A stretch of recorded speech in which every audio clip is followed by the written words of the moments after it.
DJ राजा बड़ी घरदार चौक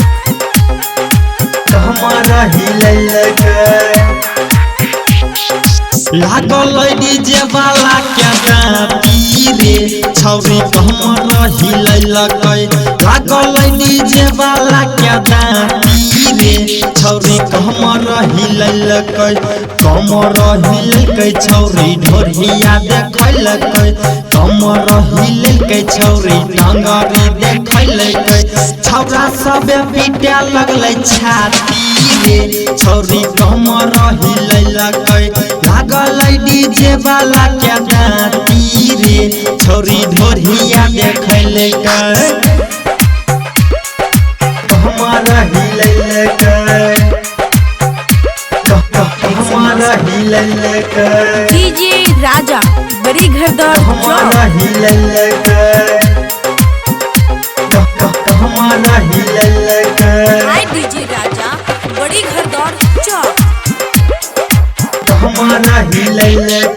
घर से निकलल बहरा गेल कैमरा वाला से सेटिंग भेल घर से निकलल बहरा गेल कैमरा वाला आय हाय छौरी सबसे नजर बचा के छौरा के संग अन्हरिया में गेल छौरी सबसे नजर बचा के छौरा के संग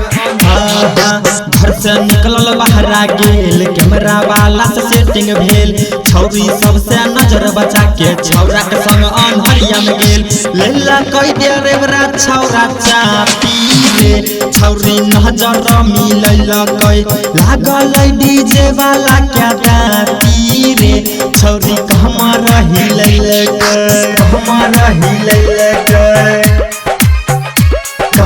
कमर हिलैलकै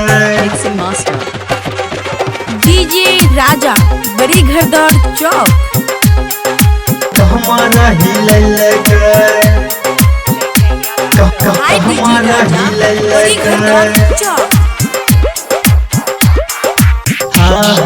राइटर चंदन चुम्मा लेलकै पटाइक के राइटर चंदन चुम्मा लेलकै टिंकू भूषण देखलक छत में लटाइक के टिंकू भूषण देखलक छत में लटाइक राइटर चंदन लेलकै चुम्मा पटाइक के टिंकू भूषण देखलक छत से लटाइक के राजा बिहारी मारलक लाठी लाठी रे छौरी कनखी मारलकै लागल डीजे वाला के दाती रे छौरी ढोरिया देखैलकै MM रिकॉर्डिंग स्टूडियो बेगूसराय।